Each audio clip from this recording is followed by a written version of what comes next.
জামাতের মুরব্বীদেরকে দেখছি আজকে বিভিন্ন জায়গায় তাফসীর মাহফিলের নাম করে তারা দলীয় সভা করে বেড়াচ্ছে।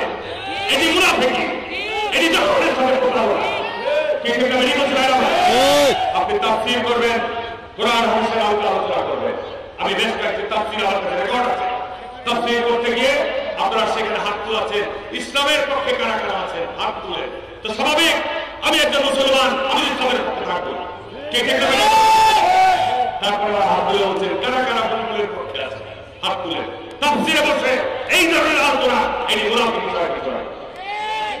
যারা এই কথাগুলো বলছেন আবার ওখানে মোহাম্মদ হারুনের দিকে নিয়ে সমালোচনা করছেন, আমাদের ফখরুল ইসলাম আলমগীরকে নিয়ে সমালোচনা করছেন, এই ধরনের বক্তব্য যারা দিচ্ছেন এই ধরনের বক্তব্য থেকে বিরত থাকবেন।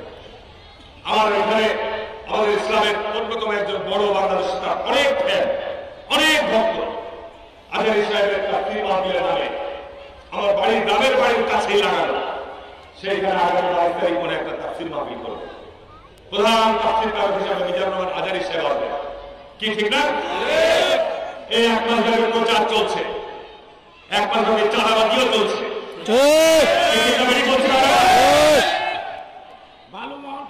সমস্ত জায়গায় চাঁদাবাজি চলছে। ব্যাংকে চাঁদাবাজি, শিল্প কলকারখানায় চাঁদাবাজি, মানুষের বাড়ি বাড়িতে চাঁদাবাজি।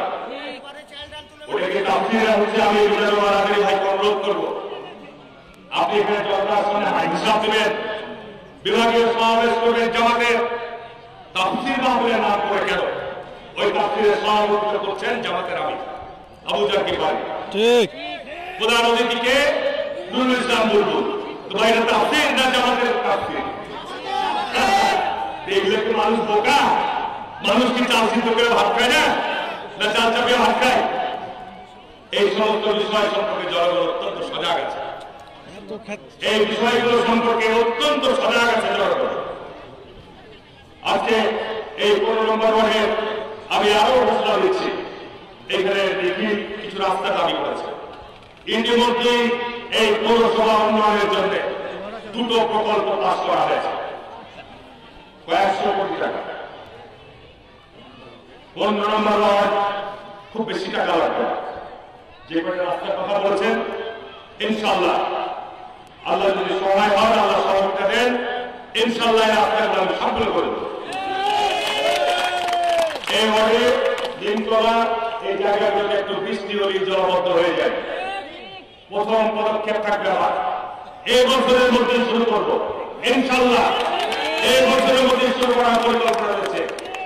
এই পৌরসভার জলবদ্ধতা দূর করার জন্য বিরাট বড় প্রকল্প তৈরি করছি, 17 কোটি টাকার প্রকল্প তৈরি করছি গোটা পৌরসভাকে জলবদ্ধতা দূর করার জন্য।